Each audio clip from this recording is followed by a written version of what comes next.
Hallo julle Japie hierso. Ja, hoe het my gelei dat ek Paulus se briewe met deurwerk met julle. Nou ek hoef nie dit alles te gaan opsom nog.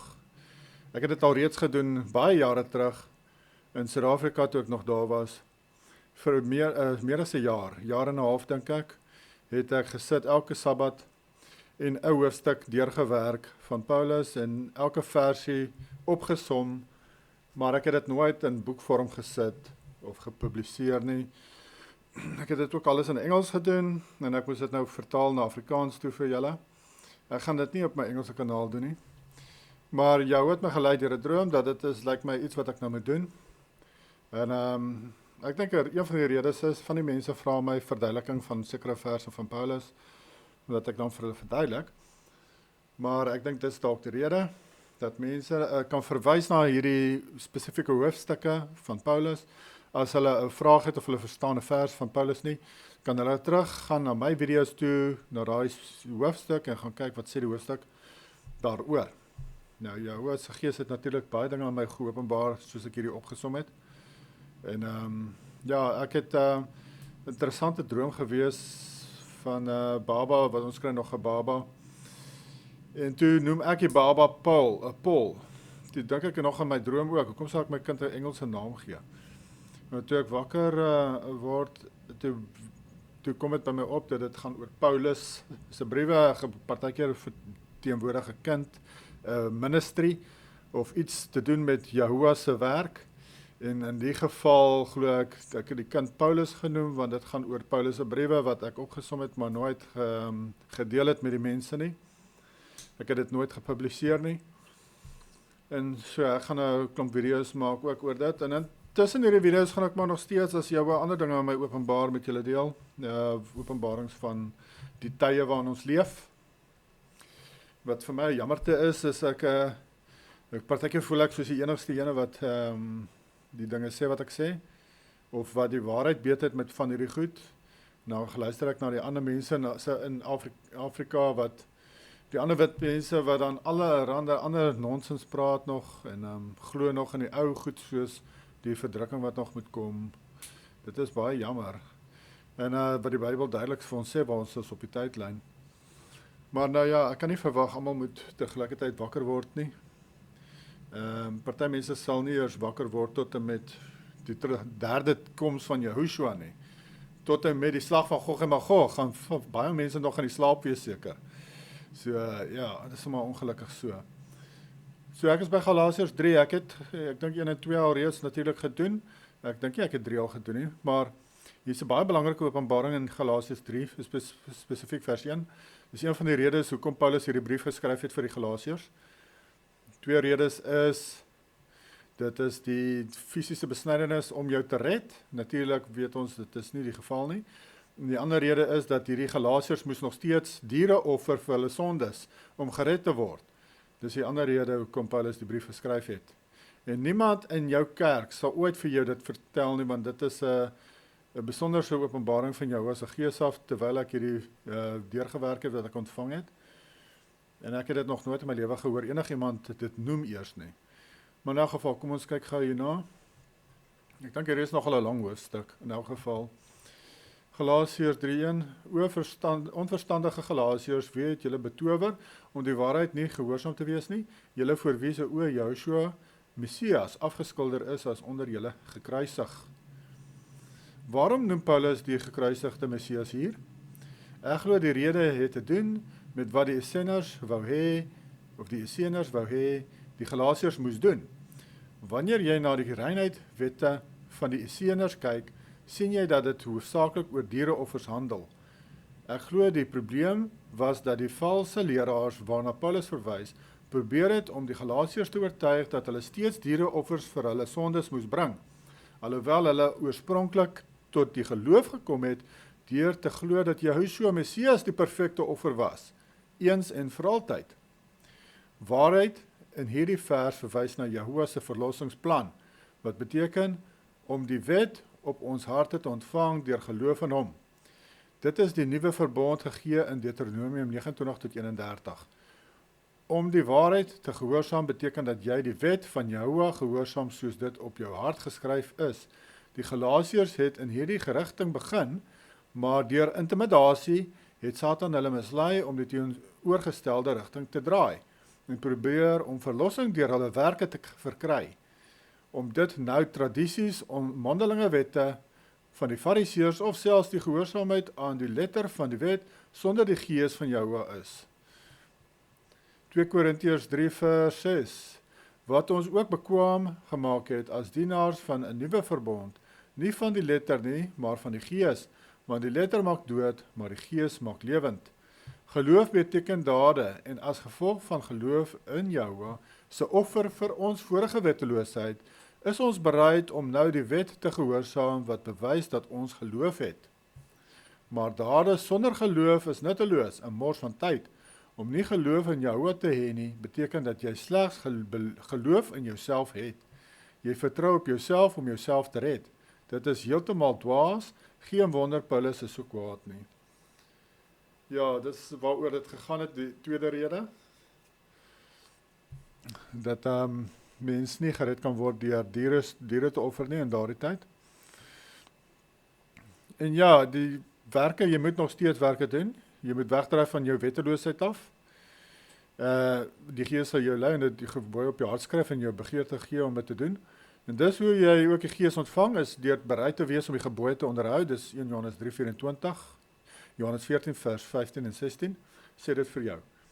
Jy ontvang nie die gees as jy jou Jesus aanneem as jou verlosser nie. Jy ontvang alleenlik jou se gees as jy bereid is om weg te draai van jou wetteloosheid, en nog 'n teken daarvan dat jy bereid is om dit te doen, is om jouself te laat doop en te sterf as die ou wettelose mens in die water en op te staan uit die water as 'n nuwe mens, bereid nou om Jehovah se gebooie te gehoorsaam. Die morele wette. Jy moet die morele wette onderhou, mense. As jy aanhou wetteloos leef nadat jy Joshua aanneem as jou verlosser, is daar nie meer vergifnis vir jou sondes nie. Hebreërs 10 vers 26 tot 29. Ja, dan kan jy nie gered word nie. Jy moet wegdraf van jou wetteloosheid, want dis hoe jy wys dat jy glo.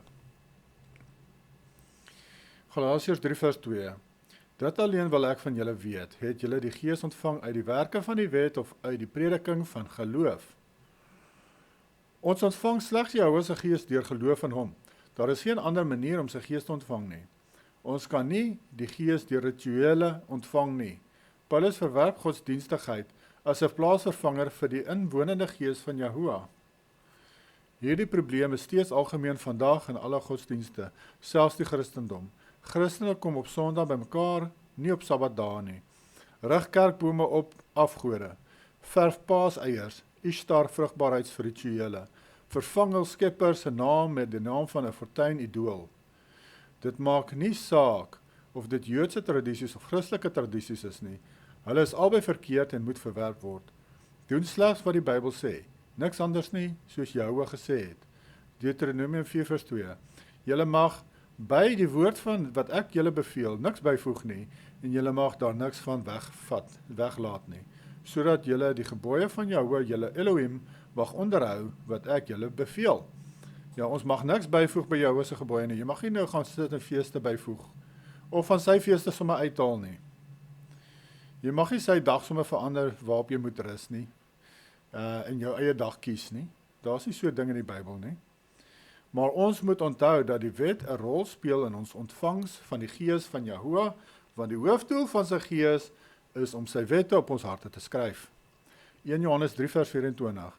En hy wat sy gebooie bewaar, bly in hom, en hy in hom. En hieraan weet ons dat hy in ons bly, aan die gees wat hy ons gegee het. Hier het ook maar so gesê, as jy die gebooie onderhou, dan bly sy gees in jou. Johannes 14 vers 15 en 16. As julle my liefhet, bewaar my gebooie.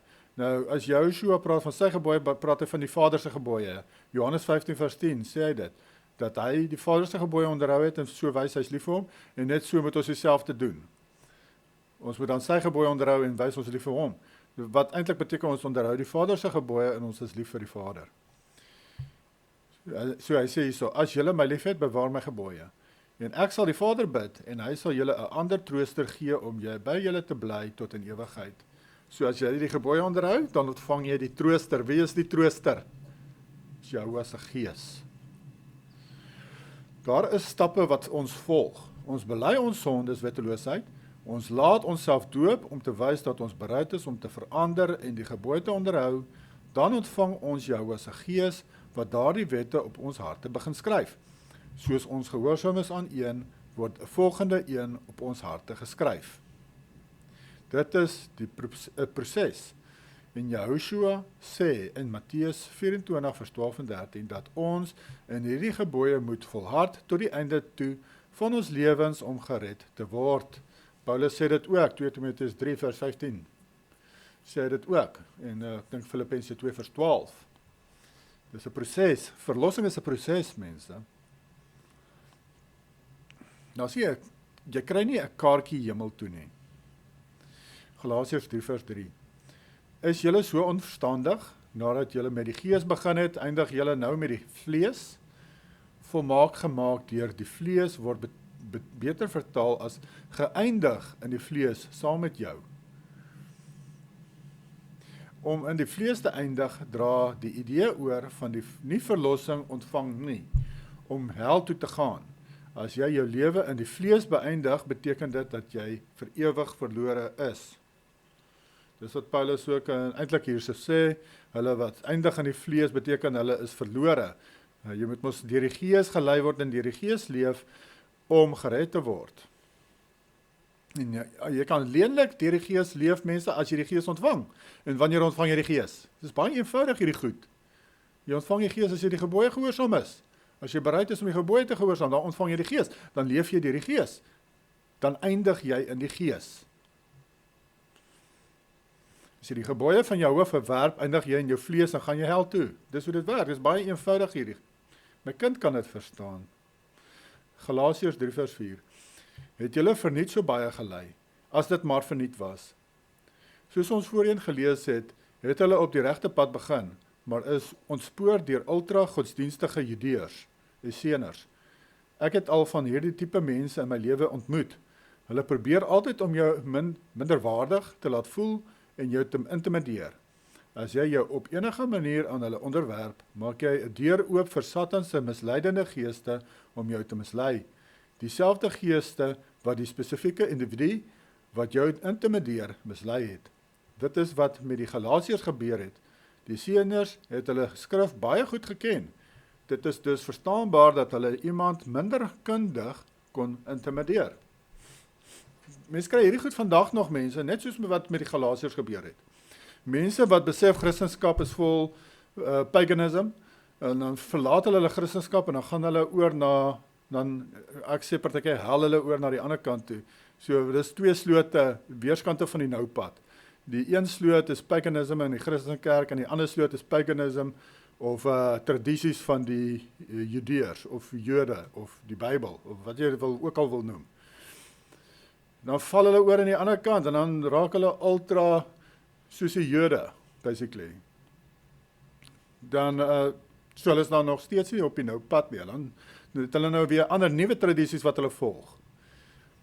Jy moet nie van enige godsdienste tradisies volg nie. Jy moet laat Jehovah se gees jou lei en die gebooie op jou hart skryf en dit so onderhou. Galasiërs 3 vers 5.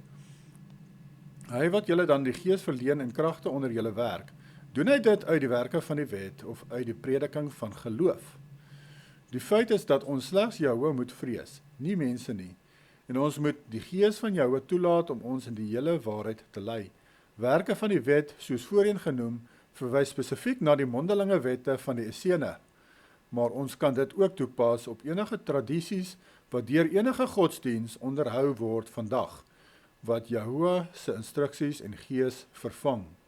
Ja mense, dis waaroor dit gaan. Dit gaan nie oor Jehovah se wette hierdie nie. Dit is die ding met hierdie vertalings, veral in hierdie vandagse vertalings, sit hulle maar net die woord wet vir alles. Hulle tref nie 'n onderskeid tussen tradisies van mense, Jehovah se wette, en ja, basically daar het twee goed. En wat dit veroorsaak is dat mense dink, hierdie alles praat nou van Jehovah se wette, en dit doen nie. Byvoorbeeld Kolossense 2, as jy daar mooi gaan, die woord gaan ondersoek, die Griekse woorde, dan besef jy, hulle praat van mense se tradisies en nie van Jahwe se instruksies nie. En dan kan jy net die hoofstukke baie beter verstaan en jy kan verstaan wat hulle probeer sê dan. Galasiërs 3 vers 6, net soos Abraham in Jahwe geglo het, en dit is hom tot geregtigheid gereken. Paulus haal Genesis 15 vers 6 aan, maar onthou dat geloof sonder werke dood is. Ons lees in Genesis 26 vers 5, omdat Abraham na my stem geluister en my ordeninge, my gebooie, my insettinge en my wette onderhou het. Mense, dit wys jou wat is geloof. Geloof is werke, geloof is dade. Geloof beteken nie, jy doen nou niks nie, jy sit op jou lazy boy daar by die huis en jy doen nou niks nie. Jy onderhou nog steeds die gebooie, jy onderhou die morele wette van Jahoua. Jy leef nie wetteloos en hoereer en steel en maak dood en gaan mal nie, en lieg en is jaloers en sovoorts nie. Jy moet mos wegdraai van daardie goeie. Jy moet mos nou nie meer woede uitbarsting sê nie, jy moet nie meer vloek en skel nie, jy moet mos verander. Jy kan nie eens daarin bly leef en dan dink jy is gered nie. Want ongelukkig in die Christenkerke probeer hulle die verse soos hierdie vat en dan sê, kyk, jy moet wegbly van jou se morele wette af. Hoe evil is dit? Dit is nou mos net Satan se boodskap daardie, wat jou se woorde so verdraai. En dan, ek sou nie self sê Paulus se woorde is jou se woorde nie, maar wat Paulus se woorde gaan sit en verdraai, om julle van die pad af te lei, weg te lei van jou af, van sy nou pad af. Want die nou pad is jou se gebooie. As jy by die hemel wil uitkom, moet jy op die nou pad bly, en die nou pad is die gebooie. Galasiërs 3 vers 7, julle verstaan dat die wat uit die geloof is hulle is kinders van Abraham. Soos voorheen gesê, geloof vat nie jou se wet weg nie, dit bevestig die wet. Mense, dit is die definisie van die wet, is werke. Waarin jy glo, jy wys dat jy glo deur wat jy doen. As ek glo, 'n stoel kan my gewig hou, my werke van gaan sit op die stoel, wys ek glo, hy kan my gewig hou. Nou, as jy glo, Jahoua het vir jou wetteloosheid gesterf, dan wys jy glo dit, deur op te hou, wetteloos leef. Dit is baie eenvoudig. As ek glo ek kan swem, dan wys ek glo ek kan swem deur in die diepkant van die swembad te spring en ek swem. My aksies wys dat ek glo. Romeine 3 vers 31. Maak ons dan die wet tot niet deur geloof? Nee, stellig nie, inteendeel, ons bevestig die wet. Ja, hier sê Paulus in Romeine 3 vers 31, ons doen nie weg met die wet deur die geloof nie. Ons bevestig die wet, ons doen die wet. Om die wet te bevestig beteken jy doen dit. Jy gehoorsaam dit. Dit is hoe ons dit bevestig. Diegene wat uit die geloof is, verwys na diegene wat Jahoua se bevele gehoorsaam deur geloof in hom. 2 Timoteus 3 vers 15 tot 17. Galasiërs 3 vers 8. En die skrif wat vooruit gesien het, dat Jahoua die heidene uit die geloof sou regverdig, het vooraf aan Abraham die evangelie verkondig met die woorde, en jou sal al die volke geseën word. Onthou die kwessie met die Galasiërs is om werke te doen sonder die gees van Jahoua, sonder geloof teenoor werke, teenoor werke te doen met die inwonende gees van Jahoua as gevolg van geloof. Ja, hy kontrasteer 2. Ons gaan vers 9, sodat die wat uit die geloof is geseënd. Kom ons sê weer. Sodat die wat uit die geloof is, geseënd word, saam met die gelowige Abraham. Jy is vervloek, wanneer jy probeer om op jou eie meriete gered te word, sonder Jahoua. Ja, ons kan ons nou nie onsself red nie. Dit is waaroor die hele boodskap handel van die Bybel is, dat ons deur geloof in Jahoua se offer, jou wegdraai van ons vorige wetteloosheid af. Die mense wat geleef het voor Jahoua se koms, Abraham, Isak, Jakob, Daniel, al daardie mense, Dawid, hulle het ook deur geloof in Jahoua die Vader sy gebooie onderhou. Ons moet presies dieselfde doen. So ek sê, jy is vervloek wanneer jy probeer om op jou eie meriete gered te word sonder Jahoua. Jy ontvang die seën slegs wanneer jy Jahoua gehoorsaam, deur geloof in hom. Ja, en dit praat nie van die Jode nie. Baie keer hulle mense hierdie verse quoteer en sê, hy praat van die Jode, as ons goed is vir die Jode, dan is ons geseënd. Dan sal ons nie vervloek wees nie. Maar hy praat in 'n ander plek praat Paulus van die saad wat hy die seën bring vir die nasies is spesifiek een. Dit is die Messias. Hy verwys na die Messias, nie na 'n volk nie. Hy verwys nie na Juda of Israel of wie ook al nie. Hy verwys spesifiek na Jehoshua wat deur hom die mense geseën sou word, geseën sou wees. Galasiërs 3:10, want almal wat uit die werke van die wet is onder die vloek, want daar is geskrywe, vervloek is elkeen wat nie bly in alles wat geskryf is in die boek van die wet, om dit te doen nie. Kyk, om op jou eie vermoëns vir redding staat te maak, sal eintlik 'n vloek oor jou bring. Onthou, werke van die wet wys spesifiek na die mondelinge wette van die Essene. Mense, dit moet julle mooi verstaan as julle hierdie lees. As hy sê werke van die wet spesifiek, dit verwys altyd na die Esseners se tradisies. Hulle wette, nie na Jehovah se wette nie. So jy kan nie nou gaan sit en hierdie Jehovah se wette gaan insit daarso en dit sê, dit is nou, want almal wat die wette van Jehovah wil onderhou is onder 'n vloek. Dit gaan staan en doen nie. Dit is mos nou nie wat hy sê daar nie. Dis hoekom jy moet weet, hoekom het hy die brief geskryf? Oor wie skryf hy die brief? Wie is die valse leraars waarna hy verwys? Jy moet eers al hierdie goed uitpleis, voordat jy hierdie verse kan gaan interpret, gaan probeer verduidelik vir ander mense. Anders is dit die blindes wat die blindes lei en almal val in die gat. Soos wat jy in die kerke sien, die blinde pastore en dominees daarso, lei die blinde mense en hulle almal val in die gat. Hulle almal val in die hel, want hulle misinterpret Paulus se briewe en hulle lei almal hel toe met hulle leringe daar in die kerk. Deur verse so hierdie te quoteer en sê, jy bring 'n vloek oor jou as jy Jehovah gehoorsaam is. So ek gaan net hierdie verduideliking weer vir julle lees. Kyk, om op jou eie vermoëns vir redding staat te maak, sal eintlik 'n vloek oor jou bring.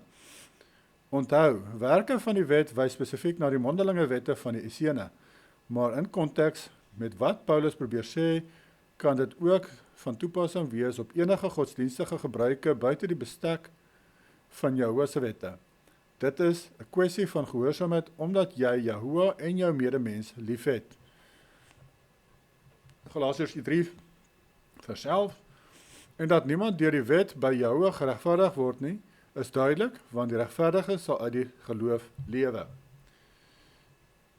Ek glo Paulus verwys spesifiek na mense se mondelinge wette, dogma's, want om deur geloof te leef, impliseer dat jy Jehovah se instruksies gehoorsaam. Want Romeine 2 vers 13, want nie die hoorders van die wet is regverdig in die teenwoordigheid van die Elohim nie, maar die daders van die wet sal geregverdig word. Dis Paulus se siening oor Jehovah se wette. Die daders, die wat die wet doen, hulle sal geregverdig word. Was Paulus verward? Nie so nie. Dit is hoekom Paulus se briewe in konteks gelees moet word. In Galasiërs 3 vers 11 sê Paulus dat ons nie geregverdig word deur die nakoming van die wet nie. Onthou, aan die begin van hierdie hoofstuk verwys Paulus spesifiek na die Esseners se werke van die wet, van wat nie Jehovah se wette is nie, maar Esseners tradisies. Die Griekse teks onderskei nie tussen Jehovah se wette en mondelinge wet tradisies van mense nie. Ek glo Paulus probeer ook hier 'n dieper waarheid verduidelik.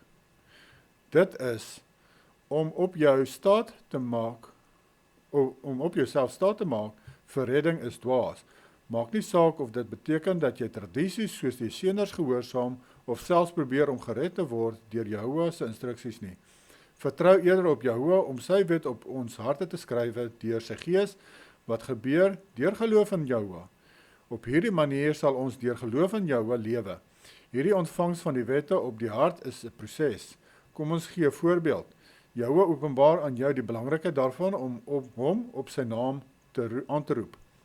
Jy ondersoek hierdie saak en sien dat dit is wat hy wil hê, jy moet doen volgens sy bevele. Maar in plaas daarvan om hom te gehoorsaam, besluit jy om eerder die woord God en Heer te gebruik. Want jy wil nie deur jou familie gespot word, omdat jy Jahoua sê nie. Wanneer jy hierdie besluit neem, sal openbarings van die wet opdroog en Jahoua se gees sal ophou om nuwe wette op jou hart te voeg, totdat jy gehoorsaam is. Wanneer jy gehoorsaam is, sal Jahoua se gees nuwe wette op jou hart begin skryf. Yahushua verduidelik hierdie idee in die gelykenis van die talente. Die een wat 1 talent openbaring bevel of op sy hart gehad het besluit om dit nie te gehoorsaam nie, om nie iets te doen met wat hy ontvang het nie. Om hierdie rede het hy nie meer openbaringswette op sy hart ontvang nie, en selfs wat hy gehad het, is van hom weggeneem. Wat het met die persoon in die gelykenis gebeur? Matteus 25. Die nuttelose dienaar is in die buitenste duisternis gewerp. Daar sal geween wees en geknars van tande. Dit is ook hoekom Yahushua leer dat hy wat die wet gehoorsaam is, tot die einde van sy lewe gered sal word. Matteus 24 vers 12-13, Filippense 2 vers 12, 2 Timotheus 3 vers 15. Galasiërs 3 vers 12. Maar die wet is nie uit die geloof nie, maar die mens wat hierdie dinge doen, sal daardeur lewe. As ons perfek soos Messias kon wees, sou ons werklik nie geloof nodig hê nie, want ons kan dit self doen. Maar nou is ons swak as gevolg van ons vleeslike natuur, wat ons onder 'n vloek plaas, die vloek van sonde en dood, ewige dood.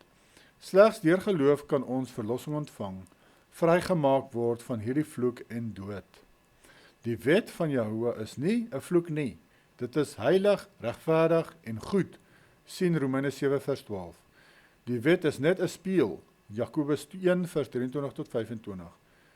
As ons perfek was, sou die wet eintlik 'n seën vir ons wees en ons die ewige lewe gee, soos dit vir Yahushua gedoen het, want hy was perfek. Yahushua het in Johannes 12 vers 50 gesê, en ek weet dat sy gebod die ewige lewe is, want ek dan spreek, net soos die Vader vir my gesê het, so spreek ek.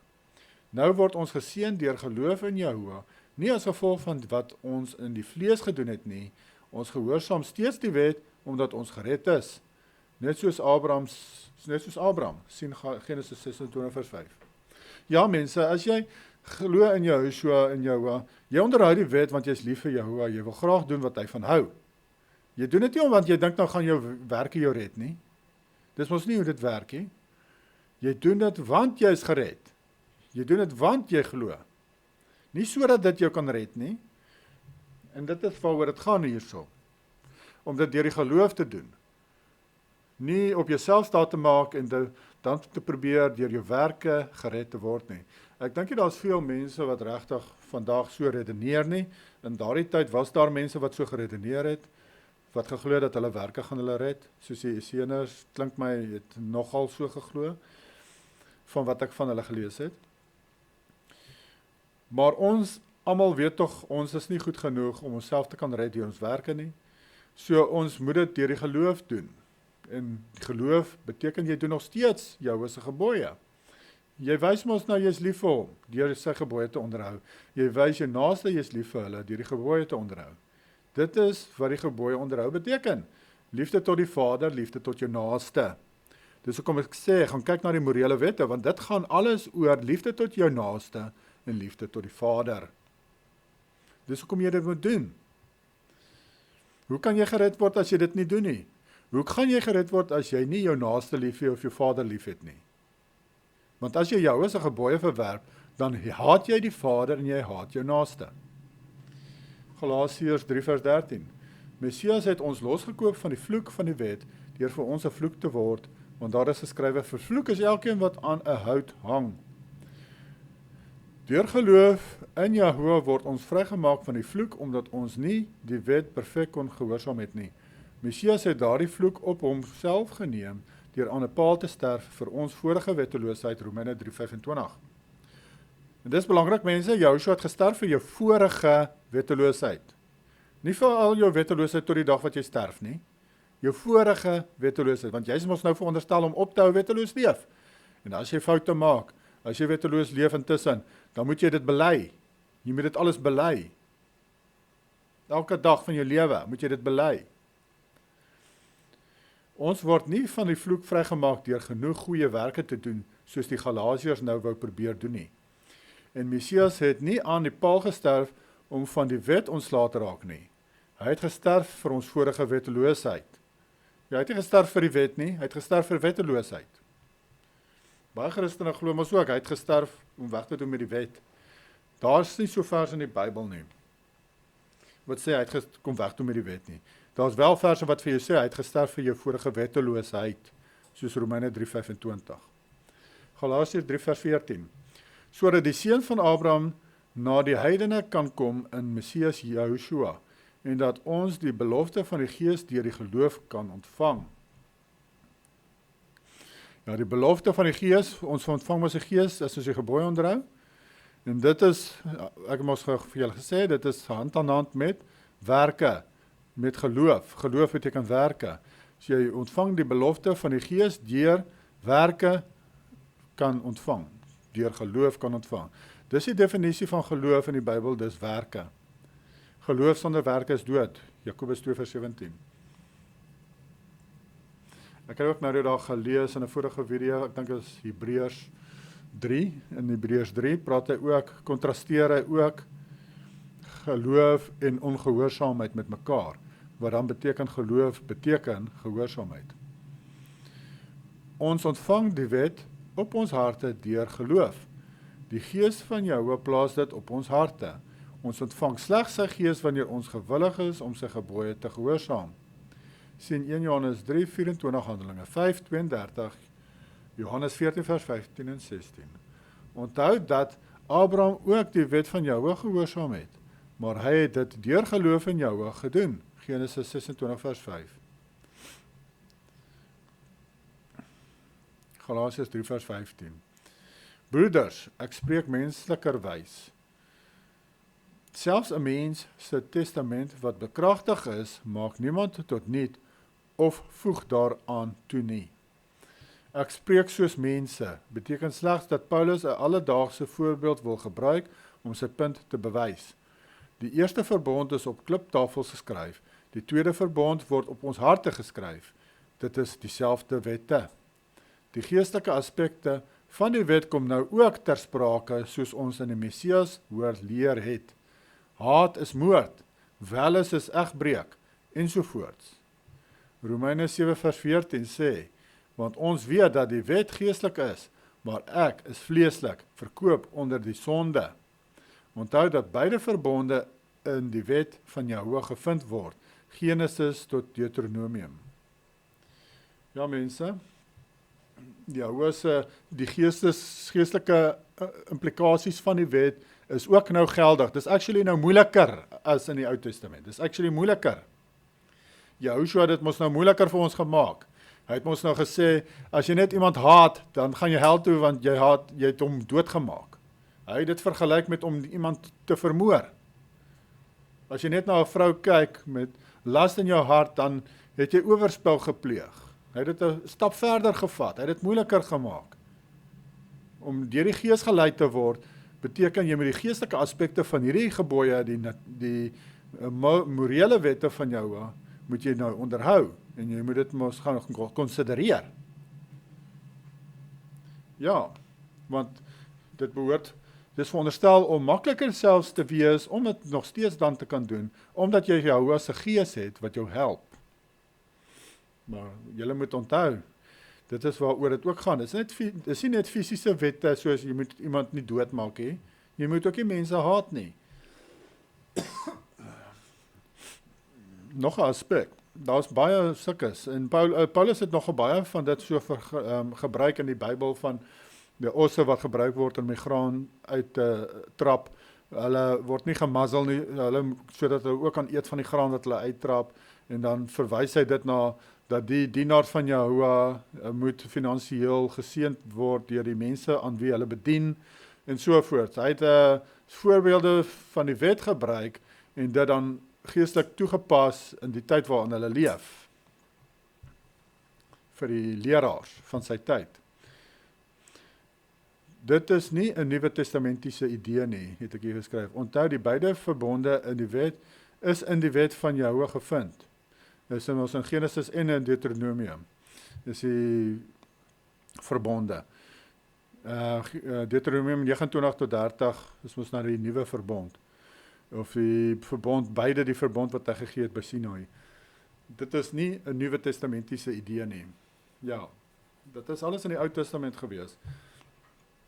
As jy in die Nuwe Testament ooit lees van die gebooie of die wette of so, of jy moet Jahwe se woord onderhou, dit altyd verwys na die wet. Dit verwys na Jahwe se instruksies. Daar's nie ander instruksies waarvan hulle praat in die Bybel nie. In die Nuwe Testament verwys hulle altyd na Jahwe se instruksies, sy gebooie. Want dis waaroor dit gaan. Galasië 3:16. Nou is aan Abraham die beloftes toegesê en aan sy saad. Hy sê nie en aan die saade, asof dit op baie sien nie, maar op een, en aan jou saad, dit is Messias. Sien julle, hy praat van Messias as apart, nie van Israel of van klomp mense nie. Genesis 22:18. En in jou genageslag sal al die nasies van die aarde geseën word, omdat jy na my stem geluister het. Hier sien ons weer dat Abraham Jahwe gehoorsaam het. Soos ons in Genesis 26:5 gesien het hy Jahwe se bevele gehoorsaam, sy gebooie gehoorsaam. Sommige predikers wil hierdie vers gebruik om mense te oortuig dat hulle niks negatiefs oor die Jode moet sê nie. Maar soos Paulus verduidelik, Abraham en die Messias is diegene wat in Genesis geseën is. Ja, nie die Jode nie. Die Jode is in elk geval nie Israel nie. Hulle het in 1860 hulle self begin Israel noem. En dit staan so in hulle Joodse ensiklopedie. 1925 ensiklopedie, bladsy 41, hoofstuk 5. Onder Edomiet. Gaan lees daar, as jy hom in die hande kan kry. Daar is geen groep mense, ras, wat ons lof en ondersteuning verdien nie. Maak nie saak wie nie. 2 Kronieke 19 vers 2.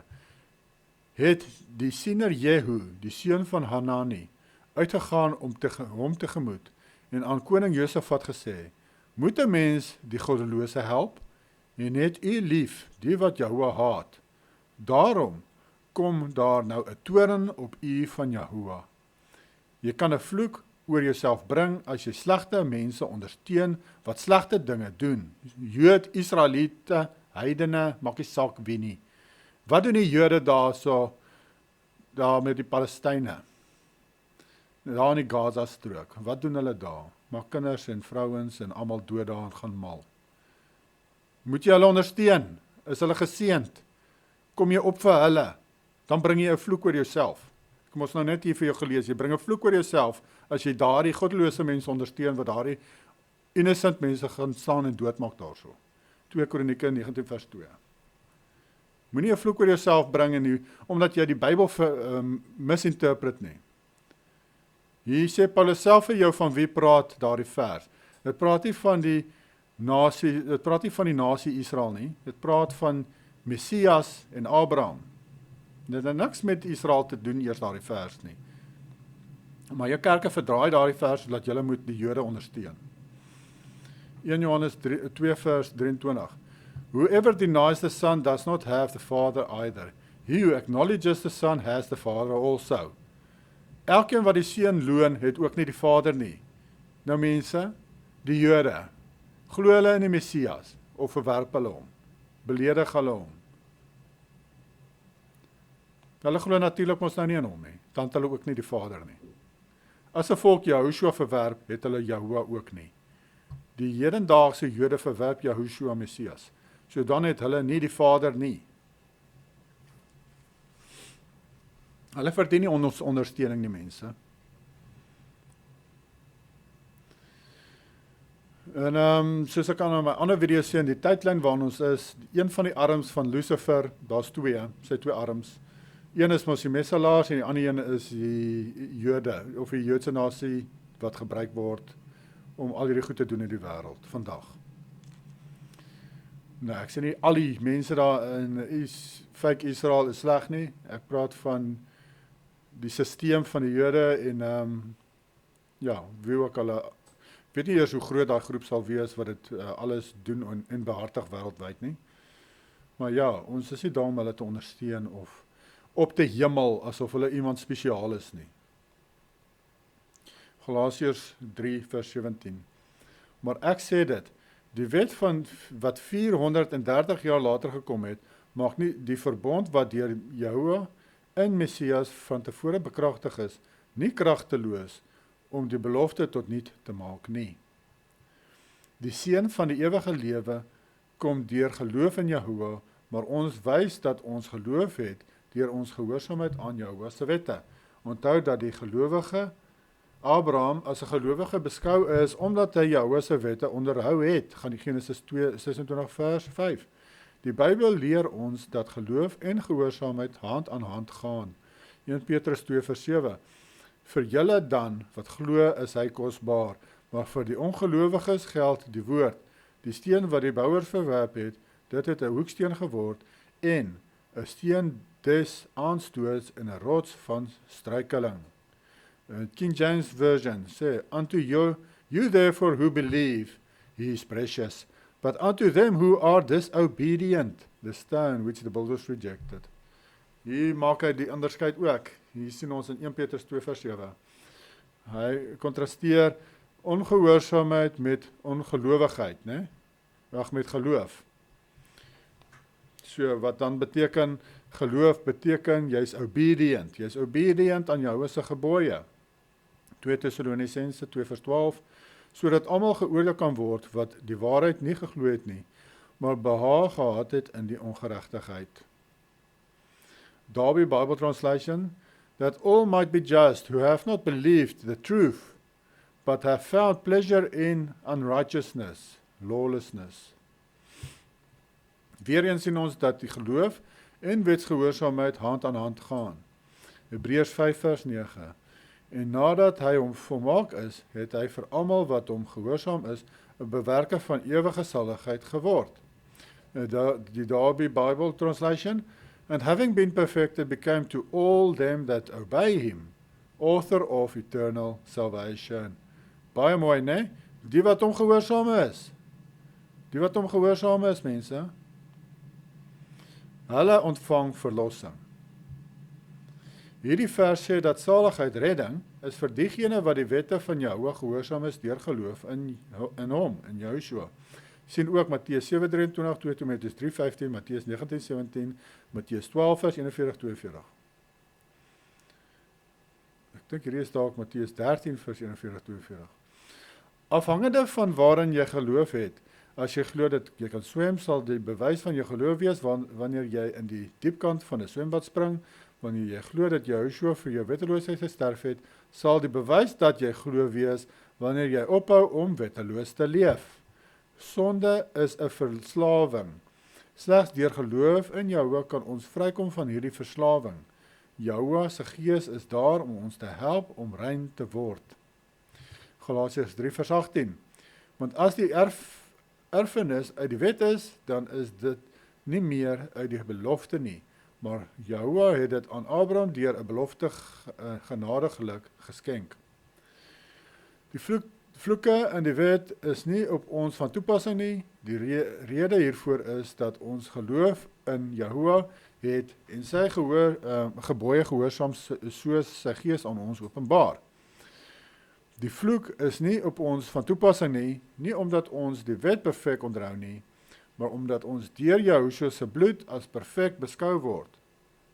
As ons in die proses bly om perfek te word.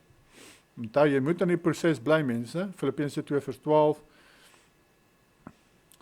en Matteus 12 vers 24 vers 12 en 13. 1 Johannes 1 vers 7 sê, maar as ons in die lig wandel soos hy in die lig is, dan het ons gemeenskap met mekaar en die bloed van Joshua Messias, sy seun, reinig ons van alle wetteloosheid. Ja, as jy in die lig wandel, as jy die gebooie onderhou soos Joshua in die gebooie is, want die Bybelse definisie vir lig is gebooie. Spreuke 6 vers 23 en is ook in Psalms 119. Ek dink is vers 105. Maar as ons in die lig wandel, soos hy in die lig is, dan het ons 'n gemeenskap met mekaar en die bloed van Yeshua Messias, sy seun, reinig ons van alle wetteloosheid.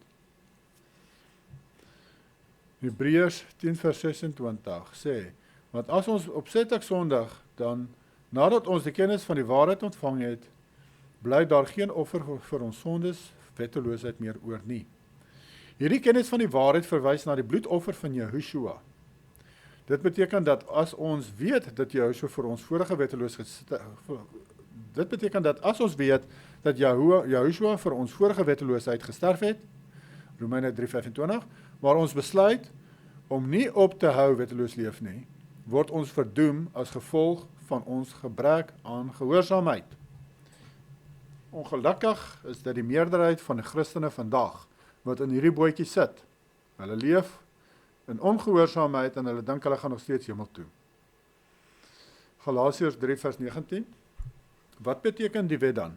Dit is bygevoeg weens die oortredinge, totdat die saad aan wie die belofte gedoen is, sou kom. En dit is deur engele beskik, deur die tussenkoms van 'n middelaar. Die doel van die wet is om vir ons te wys wat sonde is. Sonder 'n wet sal daar geen sonde wees nie. Maar nou het die wet vir ons onvolmaaktheden gewys. Wat kan ons nou doen? Die wet is 'n spieël wat vir ons wys dat ons vuil is en skoonmaak nodig het. Die spieël, die wet, kan ons nie skoonmaak nie. Dit wys ons net dat ons vuil is. Maar nou dat die beloofde saad gekom het, kan ons deur hom gereinig word. Vir dit om te gebeur, moet ons deur geloof na Jehova toe kom en hom vra om ons te reinig. En mense, dan rol jy nie weer in die modder soos 'n vark nie, in jou wetteloosheid nie. Dan probeer jy mos nou ophou wetteloos leef. Dan probeer jy mos nou rein bly. Sien Jakobus 1 vers 21 tot 27. Want as iemand 'n hoorder van die woord is en nie 'n dader nie, die is soos 'n man wat sy natuurlike gesig in 'n spieël sien, want hy sien homself en gaan weg en vergeet dadelik hoe hy gelyk het.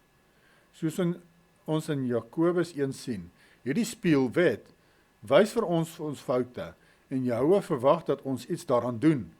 Hy is bereid om ons te reinig, maar verwag dat ons van die vuil lewe af wegdraai en dag na dag skoner bly. Dit lees ons ook in 1 Johannes 1 vers 7. Maar as ons in die lig wandel soos hy in die lig is, dan het ons gemeenskap met mekaar en die bloed van Yeshua sy seun reinig ons van alle sondes. As moet ons die eerste ding doen om die tweede te ontvang. Ons moet in die wet wandel. Jy moet in die gebooie wandel. En dan as jy 'n fout maak en jy bely dit, dan is daar vergifnis, want jy wandel in die wet. Jy wandel in die wet, jy probeer reg lewe. Jy probeer die morele gebooie te onderhou. En dan as jy foute maak, want ons almal gaan foute maak, dan kan jy dit bely en glo dat jy vergifnis ontvang, want jy leef nie opsetlik die hele tyd wetteloos nie. Jy probeer reg lewe. Dan is daar vergifnis vir jou sondes. Wet is gelyk aan lig. Psalms 119 vers 105 en Spreuke 6 vers 23. Ja, ek was toe reg. Dis 105. Om vergifnis van ons wetteloosheid te ontvang, dit verwys nie na die eerste verlossingsgebed nie, want die eerste verlossingsgebed is wanneer Jehova jou vorige wetteloosheid vergewe. Ja, hierdie is as jy dan leef en jy wandel in die gebooie en jy maak foute. Daagliks bely jy dit. Jou eerste verlossingsgebed is jou vorige wetteloosheid wat dan vergewe word. Verskillende goed, mense. Romeine 3 vers 25. Hom het Jehova voorgestel in sy bloed as 'n versoening deur die geloof om sy geregtigheid te bewys, deurdat hy die sondes ongestraf laat bly het wat tevore gedoen is onder die verdraagsaamheid van Jehova. Galasiërs 3 vers 20. En die middelaar is nie net vir een nie, maar Jehova is een. Yeshua is as middelaar verteenwoordig beide Jehova en mense. Dit is hoekom hy gesê het, as julle my gesien het, het julle die Vader gesien. Yeshua openbaar Jehova se wil en karakter aan mense, maar hy was ook 100% mens. Hy was nie 'n halfgod nie, hy het die volheid van Jehova se gees in sy liggaam gehad. As jy beweer dat Yeshua enigiets meer as 'n mens was, toe hy op aarde was, verminder jy sy prestasies. Hy kon slegs die prys vir ons wetteloosheid betaal as hy 100% mens was. 'n half mens, half God wese kon nie vir jou sonde sterf nie, want jy's nie half God, half wese 'n mens nie. Jy's 100% mens. Dan moet daar mos 'n 100% mens vir jou sonde sterf. So hoe kan hy dan 'n demigod wees? Dit maak mos nou nie sin nie. Book of the Nazarene sê in 6 vers 4, Though Yahushua wielded the setable spirit of Yahuwah, and in him it was stored up as in a water tank, he still had to overcome the weaknesses of men, for without so doing, his greatness could not be made manifest. Those who say he was something other than man detract from his greatness, for then the things he had to do would have been easier to accomplish. As hy 'n demigod was, dan was hy baie makliker gewees om hierdie dinge te kon vermag wat hy gedoen het. En dan kan die Satan hom mos nie versoek het nie. Perhaps they cannot comprehend the heights to which men can rise when inspired by Yahuwah, the Father of all men. En dan sê Book of Nazarene 16 vers 13 tot 14, The man said, If only I could be as good as you. Yahushua answered, Do not call me good, for no man made in the mold of man is wholly good. If I were not made in the same mold as man, I would not be subjected to his tests and trials, and without overcoming these, could not be wholly good either. Ja, hier sê hy nou reguit vir jou mos. Hy is 100% mens gewees. Hy sê dit vir jou hierso. Ek's 100% mens. Dis hoekom ek getoets kon word. Dis hoekom ek die tribulations en al hierdie moeilike goed net so julle kon deurgaan en hoe Satan my kon toets en alles. Want ek is nie 'n demigod nie. Hy is 100% mens. Galasiërs 3 vers 21. Dis nog 'n ding, Christene sondig deur Yahushua te aanbid as 'n god. Want hy het oor en oor gesê hy is nie 'n god nie. Hy het altyd gesê the Father is greater than me. En dan vir Maria na sy opstanding het hy sê my Father and your Father, my God and your God. Niemand het Yahushua aanbid nie. Maar kom ons gaan verder hierso.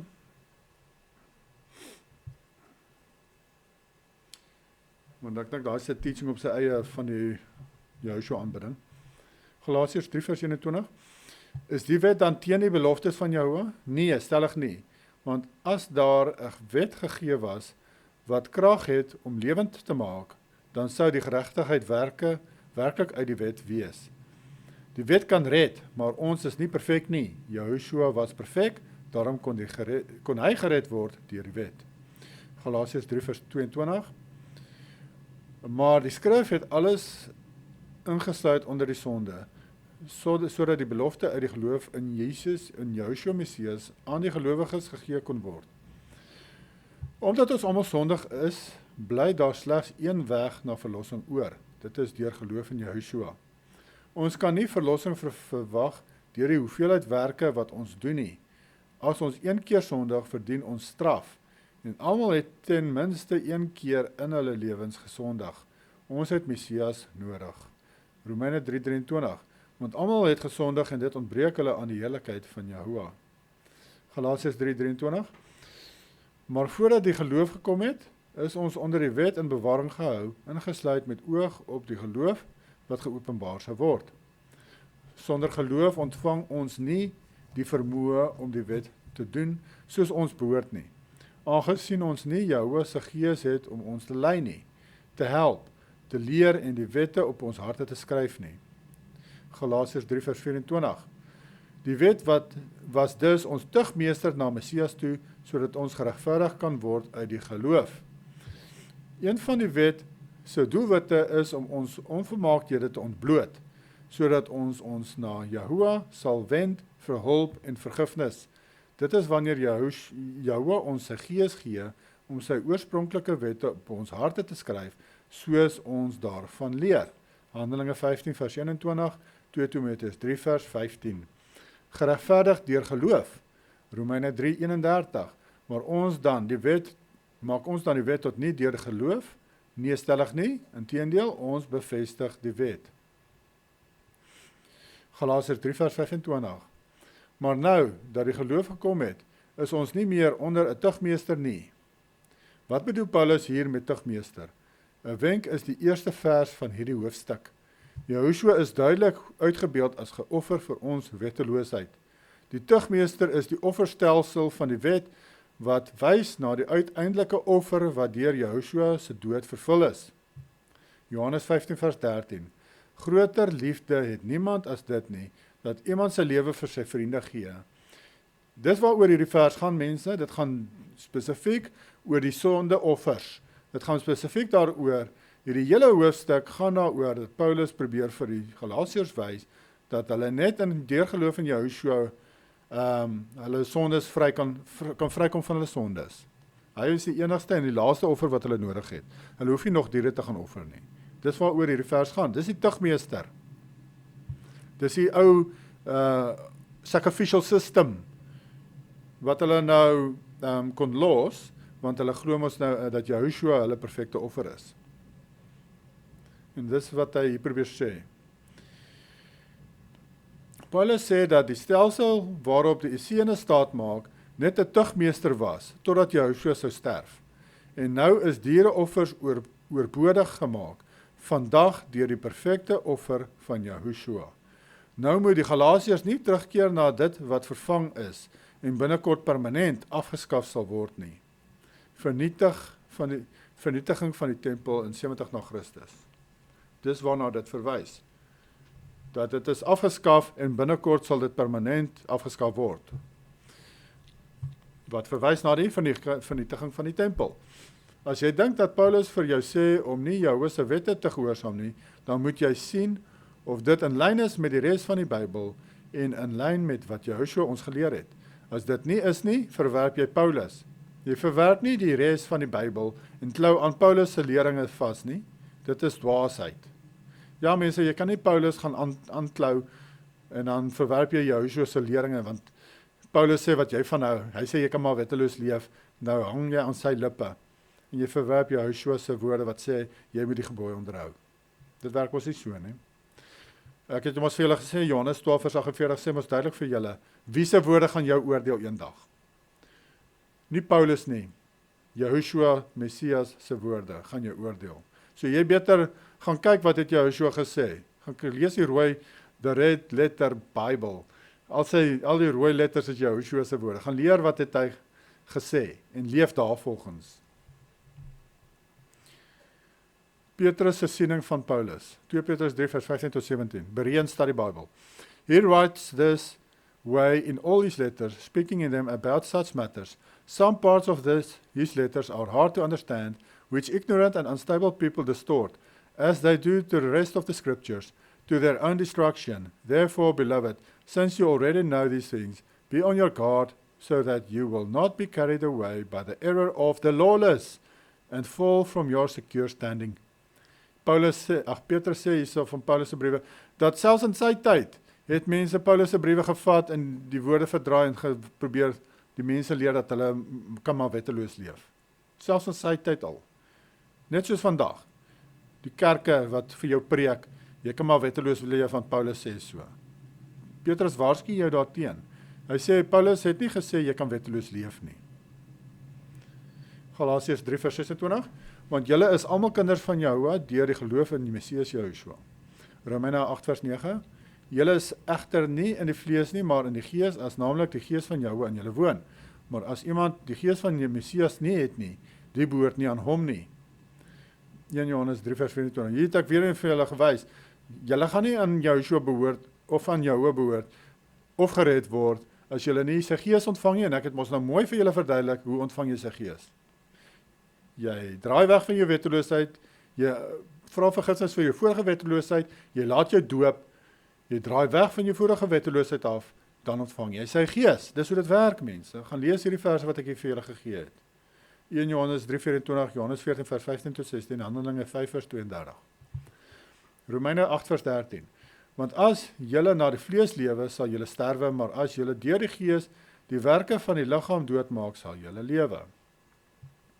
Dis hoe dit werk, dis hoe dit toegepas word, hoe jy jou as gebooie inkorporeer in jou lewe. Jy laat dit jy doen dit deur die gees en dan maak jy dood die begeertes van die liggaam, want jy maak nie meer staat op jou liggaam nie, want dit bewerk dood. So jy wil ons daarvan wegkom.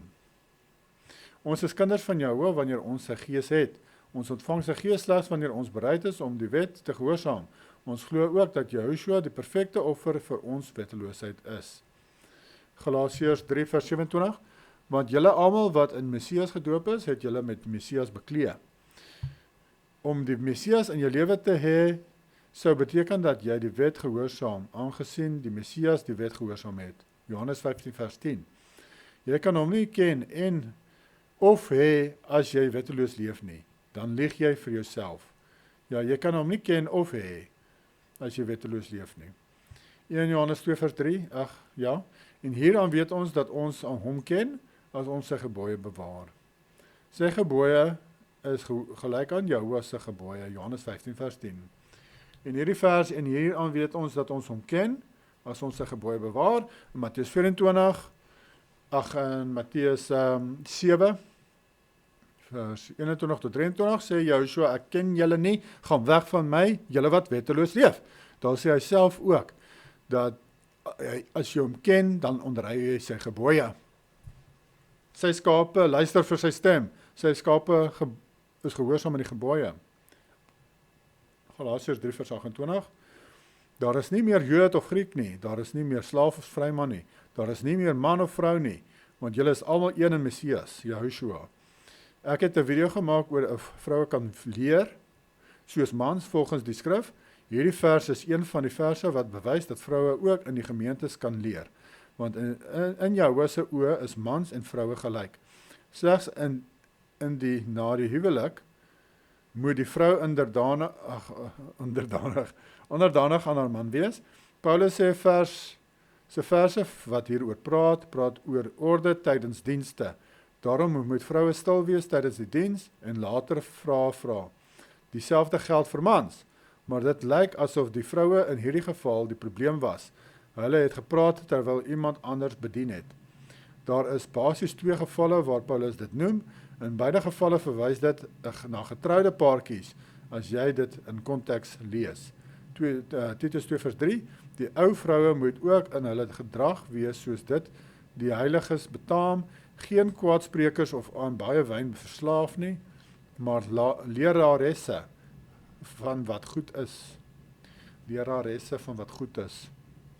Galasiërs 3 vers 29, en as julle aan Messias behoort, dan is julle die nageslag van Abraham en volgens die belofte erfgename. As ons aan die Messias behoort, sal ons wandel soos hy gewandel het, 1 Johannes 2 vers 6. As ons aan die Messias behoort, sal ons die wet van Jahowah gehoorsaam soos hy gedoen het, Johannes 15 vers 10. As ons aan die Messias behoort, sal ons rein vleis eet soos hy gedoen het, geen varkvleis of volsruis nie, Jesaja 66 vers 16 tot 17. As ons aan die Messias behoort, sal ons die Vader se naam aan almal verkondig, Johannes 17 vers 6, Psalm 22 vers 22. Al sy mense, ons het dit gemaak. So dit is Galasiërs 3, wat ek nou hier deurgegaan het, mooi, uur lang. So julle kan na hierdie verse verwys in julle studies, as julle iets nie verstaan nie, of nog 'n insig wil hê daaroor, geniet julle dag verder. Totsiens.